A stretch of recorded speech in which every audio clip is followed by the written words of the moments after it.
kan hriat theuangin sang ni le somni pathum December thla ZPM sorkar lak lu ani a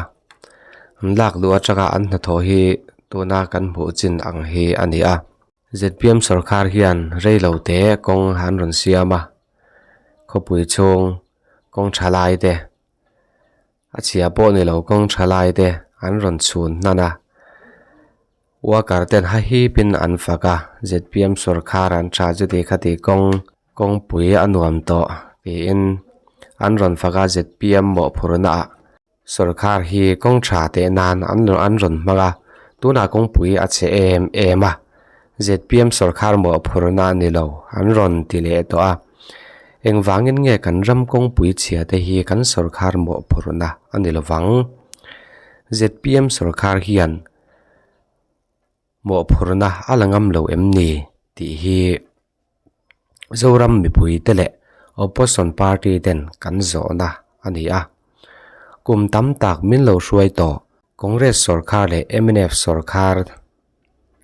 senior hruai tu te an tril zo to a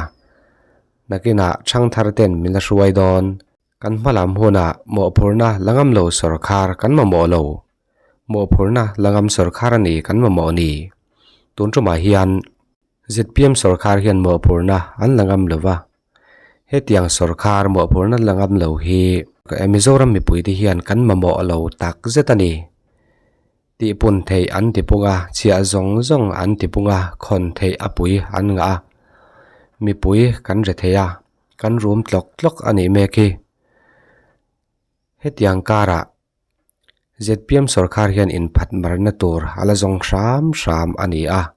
mi pui te hi engtiang takin nge min lo tham lo ti hi mani mi mal theu in zo a thakop mai tunchuma hian pu silar hriat puya thu soi kan ngai thlawanga abula changa atop thleng ngai thaturin ngai thatu te kan in somani atopa kan ngai dan te comment section lama kan soi ho le donia o voina hian thalai ti le politics thang thar politics chungchang soi kadua Mizoram politics din mun kan hun ton mek hi chiang takin kan traffic in karinga social media chak to kan sorkar shon mek chanchin te amalama sorkar to chanchin te po thui tak kan traffic to lomani Mizoram hlem let na in buak khwan ne ziate kil sang a politics le sorkar na thokte le mi pui nol pui le pol sang a hlem let na in buak khwan na sa to zete po hi atakin kan tongin kan traffic ani Mizoram hian ram hruai tu tam tak kan lo nei to thina chung kan ram hruai tu kal to zong te chuan an phak tok a hun lai mil thawin thei top chuin he ram hruai nai an lo thok to thina chuti rol chuan politics meanwhile tel in nam hnoina khovela chuan lo corrupt deute lo che fall deute omlo thei ani lova chung ho wang chuan kan ram hruai tu kal to zong te kha an ni na ba kin kan mu che thin ni hian ka ria thei to phi an chhuat tak meu ni tam tak chuan atam jok chuan ti ang chuti rol chuan khovel chang kang zaila internet khovela kan lo cheng chowa khovel ram dang chanchin te India ram state dang maso na te kan huwa kan chiarak alem nen a video nen kan hmu thaya chu wang chuan kan ram hruai tu te min kai hruai dana a bikin thalai te kan du khop atling zo ta lova social media khovela kan phun luya ram hruai tu te du khop lo na hi tun ma zong ai khan anasata tila adik ome he kan hun kal to a hian Mizoram politics a hianin Mizoram mi pui te hi bum hian kan lo om fo to a chuile tu tam tak kan thiat ka ring tun thlengin mi pui hi bumin kan lo om cheu ni in ka hrathina han chut let ula kum tlen te liam ta khan SEDP manga chek chung potina cheng noi thum min pek tiam tu te phur takin Mizoram mi puin kan thlang thlinga cheng noi thum chu soilo chung ko tlem te a chung ko sang tlem te a cheng sing ni le sangai nan sem thei chawa nasa takin bumin kan omani chumi te chu Mizoram mangai ber o mang taka nationalism au pui thin an nia ma se mak em mai chu chu tiang khopan na sa nationalism au pui thin ram mangai ber ang zia zang om thin te chuan sorkar na an han chan chia khan ngai tu le ro in hre thayang Mizoram ti chetur shim shima piang Mizoram ti chetur shim shima din ne moti me turin raman kai shoi thin tlatani Mizoram in mautam trampui rap thak takan ma chon laya central sorkar atanga tram tranpui na lo chuak ba fakko san chin le dan te kha arap thak lu tu kani chu su nationalist party in ti te che du dan ani a an opposition lai chovin nationalism an tuya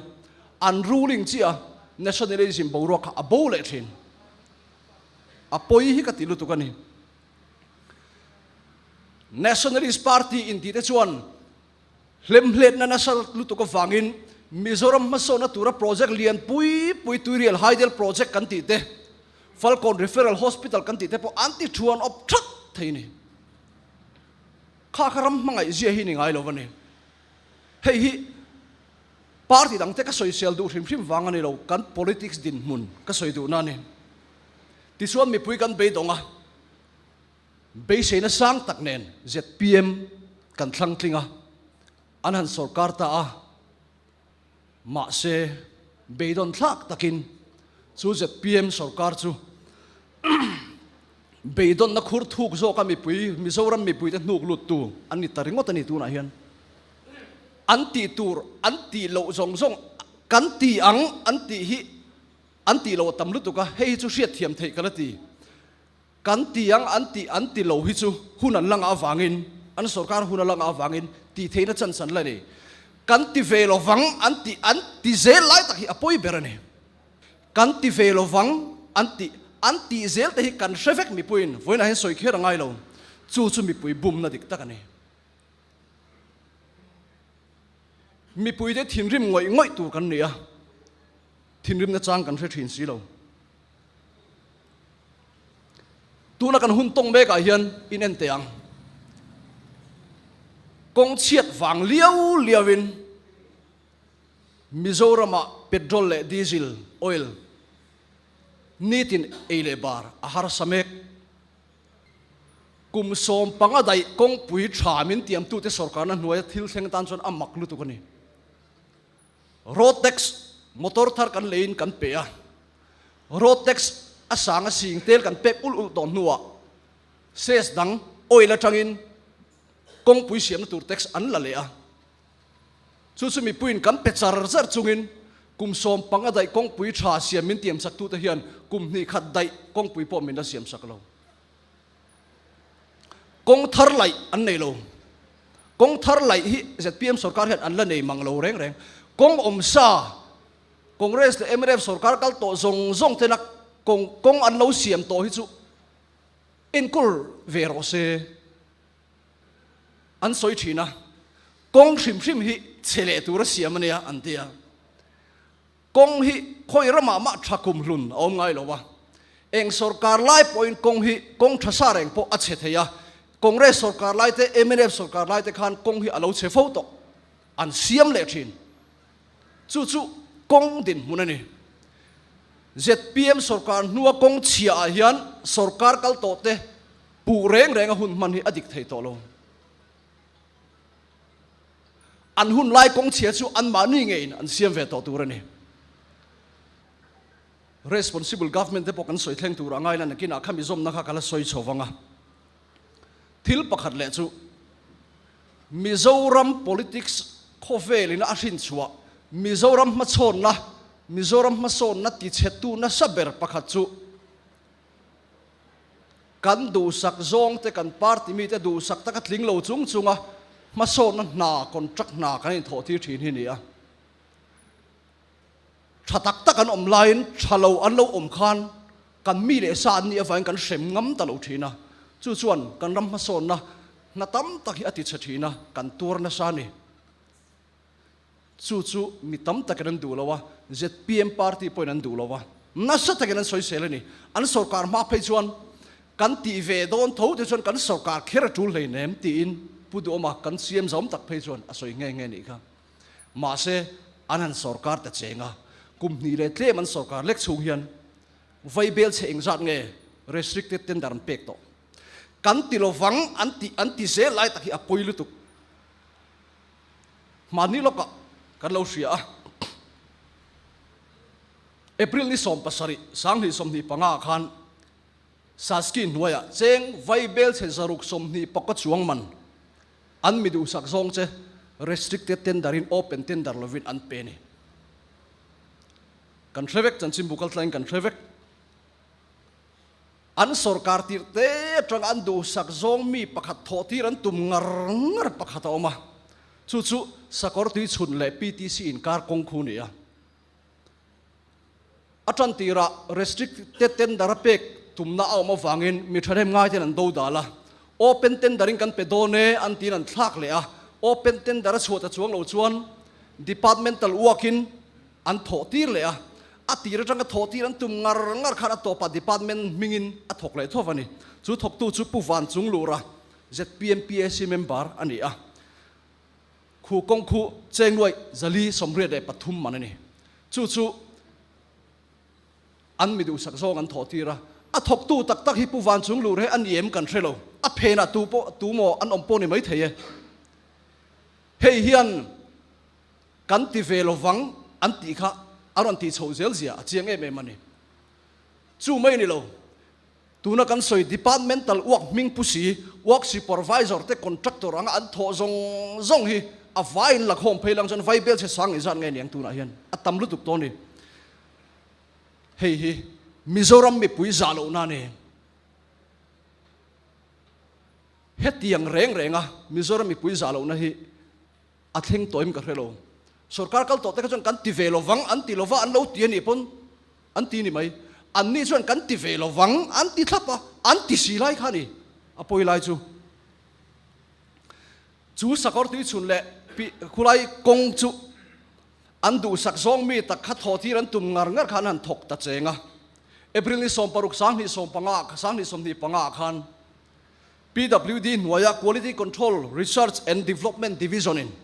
an han endikta kha concrete an chun kong chak zong tur M30 atling nge tur ni an ti kha achan ve potling phamang lo ni ke chuan kalphung thar reng kam hu zo lo apoi ngoi ni he thil ron siam tha thei tur hian ZPM tluka chance nei thanom lo la sorkar ngai lo an ni wang an du chuan an siam tha thei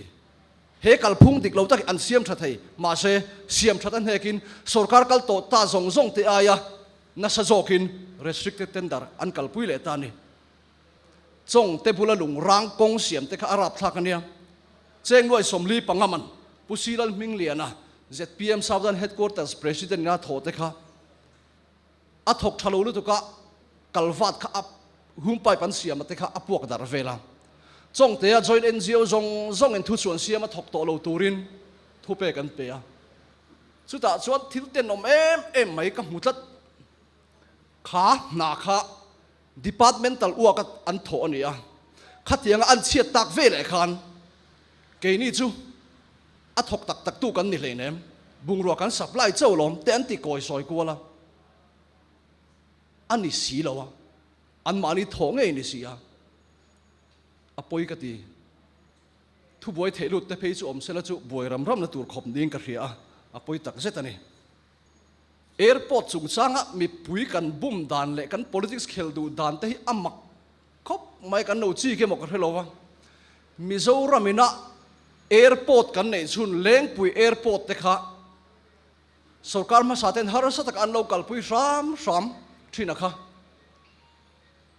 AAI Airport Authority of India le Indian Air Force ku tal hlan tuma kan phet lai mekin chim lam le kho chaklama airport siambel mi pui kan la soi moi pui ni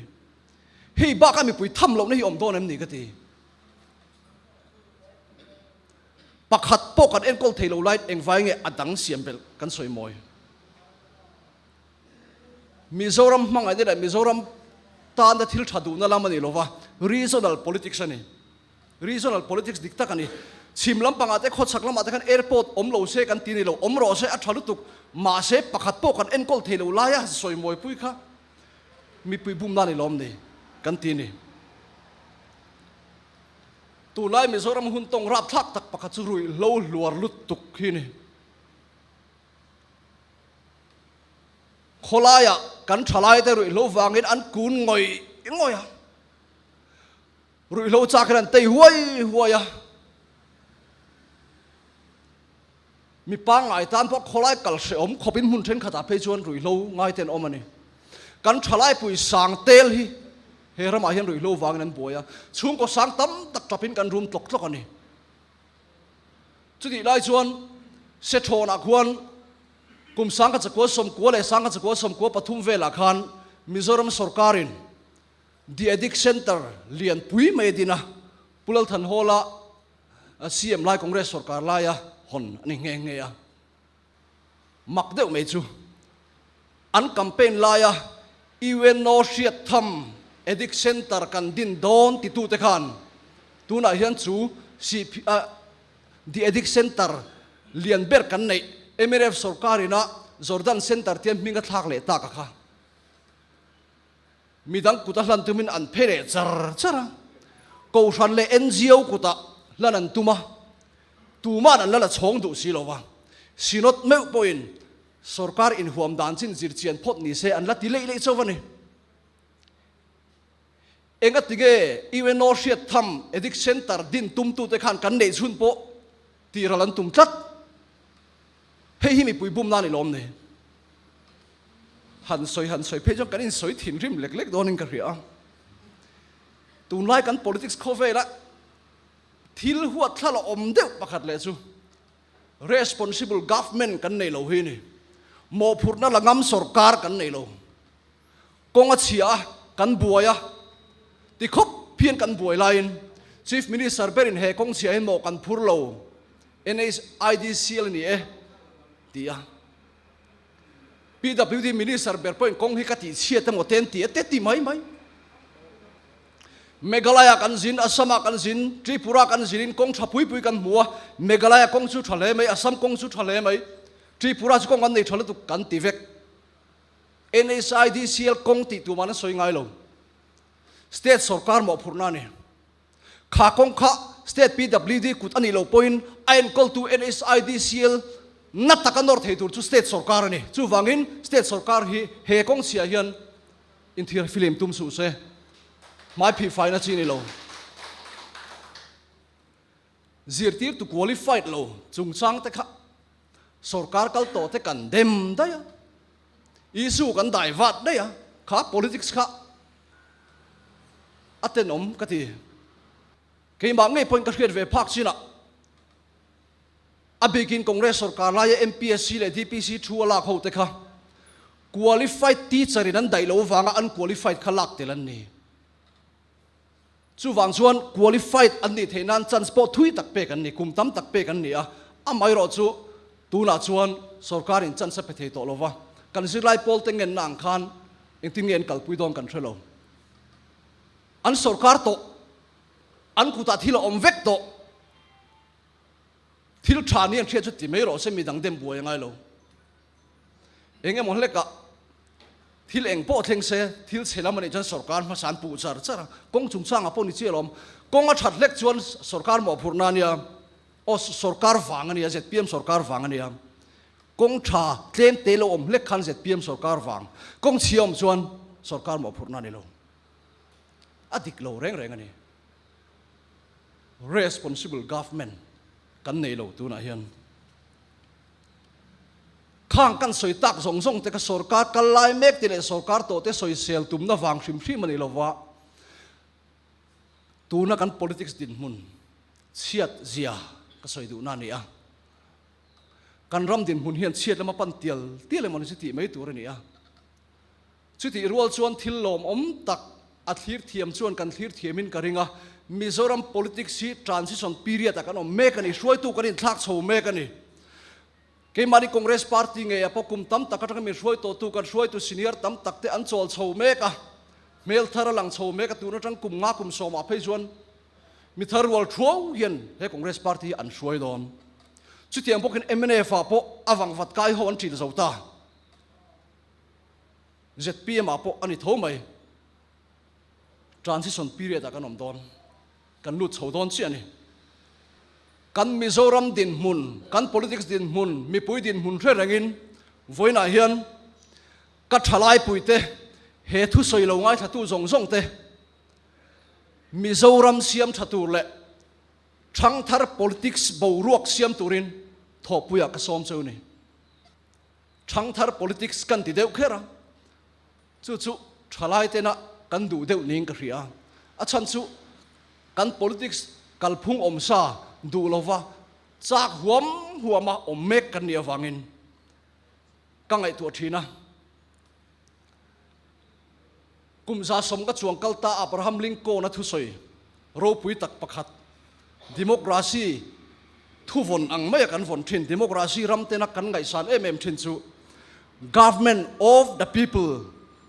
by the people for the people ti khani government kan ti hi ama ringo tin sorkar ani ngot lovania government of the people ani mi pui sorkar ani chu mi pui sorkar chu mi pui te tana an siam ani chu wangin democracy rama reng chuan politics sina tum chu ram le mi pui ani turani ram le mi pui number 1 ani nge yangai ram le mi pui number 1 ani lo na politics chu adik ngai to lo chu thang thar politics khovela chuan ram le mi pui dam ma sa tu thalai rilu thiang lim vision ro pui tak tak nei future dom tak tak nei te hi zuang lu tang u chu tiang sarkar siam tur chuan I pen chua kang u corruption wanga kan ram ma son na tho tam tak chuan op te hi chu thang thar politics a chuan leng to su se dignalal ber ro se sarkar hi lang tlang ro se helai sarkar lang tlang te hian thil pakat kan soi le lop te ang tum ngai kumin kumtir kumsang ni som ni panga kumtir tang khan mak deuh main kan RTI mobile app hi a che chho char mai a tha a chele thina tiang hian tun ma om ka hrengai lo renga RTI mangna sa ve tak kania mobile app lu thailo chang kan nga lutuk in register thailo chang kan nga lutuk sarkar hian lan tlang a hlau man chu oti tur khopani siam tum tak tak ni se mi thiam pui pui an nga lutuk siam theinin ka riam ni sina ka soyang khan thang thar politics khove lo om tur hi chuarin responsible government Mawhphurhna langam sarkar te pokhan nei ve to ila tuna thalai sing tam tak e zon na nei lo min huai har sa taka thok mek e zong ate huai te e zon te po siam sakila e zong tlak turin cher siamila thing tlang kan unau kan mi zo pui te le kan mi ZORAM khole tui ngai te re thei bak ber om mek te dom kang tu thei top chua tak takila chu tianga tho chu lom kan chak chu thang thar politician te lo chuak le zel tur te ril ruwa chuan om se hi ka ti chu ti rual chuan politician emo ani lo emo tu po ni se akum ano pana wang ringot hian a tha ti ra ni chuang me lo vaniam aril ruwa dik lo chuan an no pan po le apoi thui ting meni chu wangin ril ru dik puin politics kan khelanga ya chu tiang ril ru dik pu zong zong te chu kan tho pui cha kan ni chu tia kan an soi chuan thalai te hian kan nu le pa te thazan huai om mek te hian danglam na chu kan siam thei don em ni ti zona om mai thei Mizoram vote dan tlema zong kan soyanga kum samni somni panga kum tira special revision summary revision nei ni khan Mizoram puma hian vote sing re le sa nuai re le sing ruk chuang hret a oma chumi nuai re le sing ruk zinga vote si nuai nga le sing ni chuang chu kum somli panga nuai thalai kan ni chu ala u deuh kan ti ni point kum som thum panga thalai kum som thum panga nuai lam hi vote nei mi nuai thum le sing kuwa nuai li don kan om chu Mizoram puma vote om zong zong sa ta tagin za somli panga la ni pha a ke ni chu kan no panga vote nei thar tir kan nia tia kum som ni panga nuai lam no pang le zol deuh te kan loin da ol mai thei tuna hian kum som ni panga nuai lam vote nei hi nuai khat le sing kuwa nuai ni don kan om ani tuna chuan nuai ni kan tling to mai thei chu vote om zong zong sa ta tangin za zela som ni pasari ala tling tho chung zong zong su kan tran ruala ram ro rel tu mi puite buma corruption ne nei nam hoi na salu duk te huai sen ta kan dawa kan pai ngam phot chuan eng vai kan rami kan siam that lovang ka ti ni tu la hian mi tam tak chu kan beidong mek kan ram kal dana kan beidong BJP hi an thata bereng ate kan ti mai mai ateu lo kan ram le nam ta na him don lo engati kan beidon tuna kan politician te laka beidong kan ram kal dana beidong tam tak te hi zo na ka zo tang chau Mizoram siam thatur hian engei ti to beidong tur khopin engei lo ti to kan la che le ne Mizoram siam thatur hin kan la che tak tak le nem thalai te hi ho u I cheng u kan tran rual phot chuan thalai te hian danglam na kan thlen thei chuti rual chuan kan phim khurangai le mai thu soi thiam muang chara dot soi thiam kan tiang chi te thu soi thiam na zong te na an soi hi kan oi duak duaka entin na pakhat ka soyang Mizoram politics mun poi mo deuh chel tu ADC pathum kan neya Mizoram politics mun poi mo tak chel tu pakhat chu Autonomous District Council pathum kan ne te sonia athu soi thiam na zong te na mi dem naran man wangin chu Autonomous District Council te chu Congress sorkar siamani anti thina Congress hi an dem vak thin an ni teu lo ti tak tak a chuan Congress khan ado chutin khalam panga boina kan nei ran lo ma se ni na taka chuan asiam tu tak tak chu Bengali ICS hawan ni Indian Civil Service ho chumi ka soina chan chu a soi thiam na zong nan soi wang hian oi duak duak lo wang u Congress party te po hi min han beina sa khopa min han beina sa thei khopa chelai let der chuan Mizoram ti chetu chuathen min chua ve ringo ta Congress ti chetu ani lo siam thatu ma so na thlen tu ani Congress in ati chet ai chuan a siam that le ati hlotin hi atam jok fe ni china ka soi tawang khan mi nuai tel in nam hoina politics ani wangin khoi lai mo chuan a thalo tok chu lom veng chu I chuan adu taka a than chu thlap mi som panhi jing aba pakhat ching pen ong lom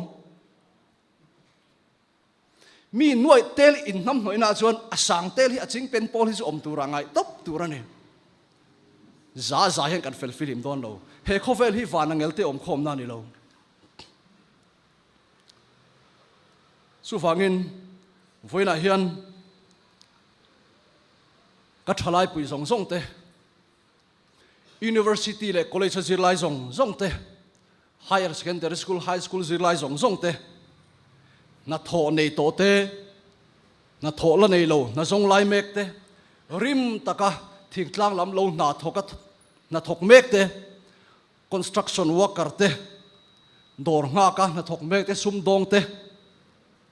thalai Mizoram pona le khazile na thokom zong zong te ai fiam mi zong zong te potiang he ka thu soi lo ngai thatu zong zong te hi Mizoram siam thaturin thangthar politics thazok Mizoram el thiat ngai lo politics khovel thar siam turin ke pen chuak turin ka som chewa thopui turin kan som chewani I beidong lo wang u kan tran rual phot chuan thalai Mizoram voter za somruk hum tu te hian Mizoram kan siam thathe ni kalome